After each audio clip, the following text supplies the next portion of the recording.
Hi friends, I wonder if I'm the only one who feels like the world's gone completely mad.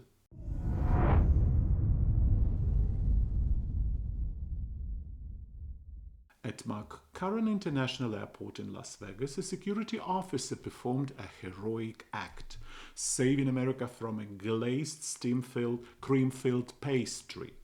Passenger Rebecca Hayes was flying to Massachusetts, but her dessert never reached its destination. The reason? Cream. Yes, that gentle white cream seemed too suspicious to the vigilant guard. An airport security representative explained to the woman that the confectionery filling resembled a gel, and gel, as we all know, is the perfect ingredient for homemade explosives. The logic was bulletproof. Liquid in a bottle, danger.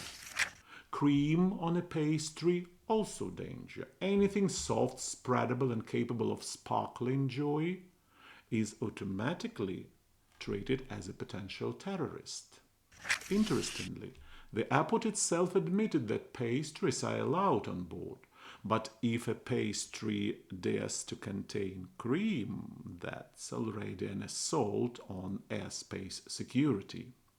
Rebecca noted that she had previously carried baked goods through security without anyone ever seeing her as a threat. But apparently today her cream reached a critical mass of suspicion. The result? The pastry was arrested and America was once again saved. Credit where it's due. Few desserts ever achieved the honor of becoming the day's main villain. From our own observation, the number of idiots who manage to grab even a shred of authority and then become a bombastic boast to show to everyone how important and clever they are is growing geometrically.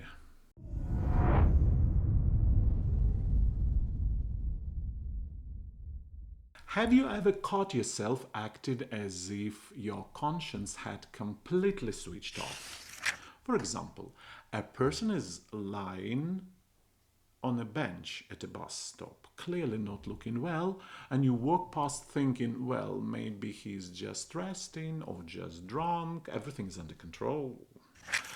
Later, of course, you are tormented by guilt and start digging into yourself. Relax. It doesn't mean that you are a heartless sociopath. This is the so-called Pollyanna principle at work. This psychological trick is cleverly designed. Your brain seems to put on rose-colored glasses and tries to present unpleasant reality in a softer light. All the bad stuff is automatically muted, while the good things are highlighted in close-up. It's as if the brain whispers, let's not think about bad. Look, a cute cat on YouTube. The result? You can ignore even the most absurd and threatening things. Imagine a neighbor comes home dead drunk and creates apocalypse in the bathroom. Any reasonable person would at least peek out to check what's going on. But the Pollyanna is in your head, has already taken a stand. Oh, don't ruin your evening. Just keep on playing your console. And you keep playing, even though behind the door is a soundtrack to a horror movie.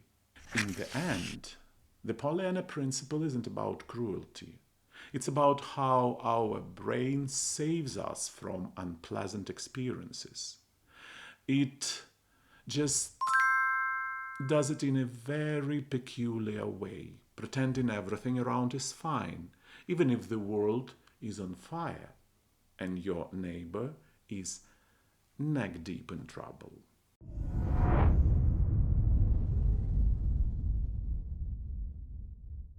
American scientists have decided that in the age of memes and TikTok, people need a more meaningful pastime. For example, searching for alien bases on the moon.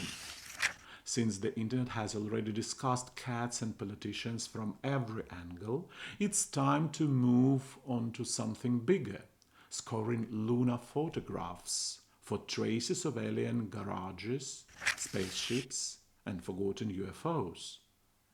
According to Acta Astronautica magazine, the project will be an excellent addition to the SETI program, Search for Extraterrestrial Intelligence. And unlike billion-dollar space missions, this method is practically free. All you need is the internet and a bit of free time and the unshakable belief that somewhere among the craters there really is an alien vacation home. The LRO, Lunar Reconnaissance Orbiter, has already snapped 340,000 images of the moon at a resolution of 50 centimeters per pixel. By the end of its mission, the number will reach 1 million. And here the scientists made a cold calculation. Even the most diligent graduate students could never review all this photo spam. The solution is simple. Let's dump it all on the internet.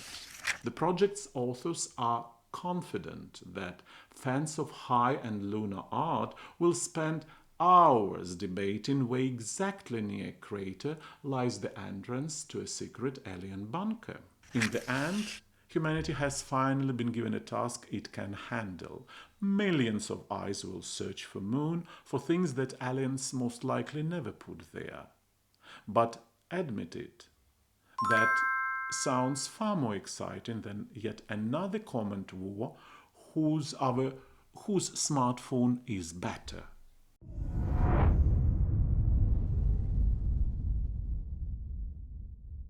Have you ever felt that you can see right through a person just a few seconds after meeting them?